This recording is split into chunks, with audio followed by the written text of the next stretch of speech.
شامگاه دیشب جمهوری اسلامی سقوط کرد. معترضان با یورش به بیت علی خامنه‌ای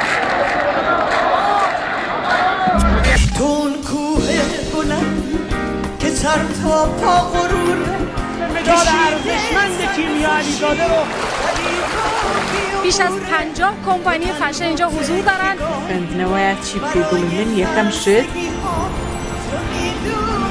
مونده بودمش و آماده بودم، ولی من گفتم 1-2 ساعت نیکال با حضور گلشیفته فراهانی رونمایی شد.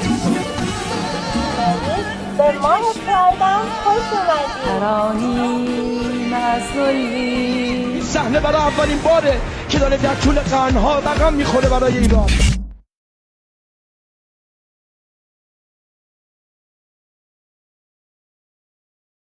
شامگاه دیشب جمهوری اسلامی سقوط کرد. معترضان با یورش به بیت علی خامنه‌ای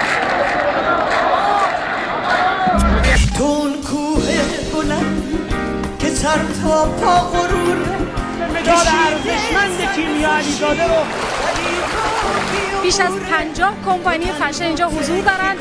نباید چی پیگومین یکم شد مونده بودمش و آماده بودم، ولی من گفتم 1-2 ساعت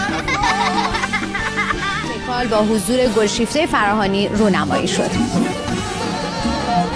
به ماه پایدم خوش اومدید. ترانی مسئولی صحنه برای اولین باره که داره در طول قرنها رقم میخوره برای ایران.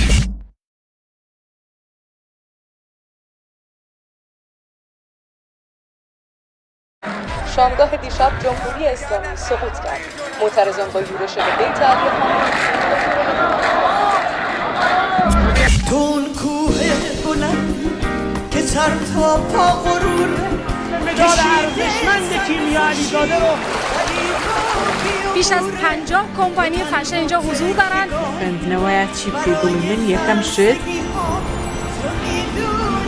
مونده بودمش و آماده بودم، ولی من گفتم 1-2 ساعت نیکال با حضور گلشیفته فراهانی رونمایی شد. به ماه پایدم خوش اومدید. ترانی مسئولی صحنه برای اولین باره که داره در طول قرنها رقم میخوره برای ایران.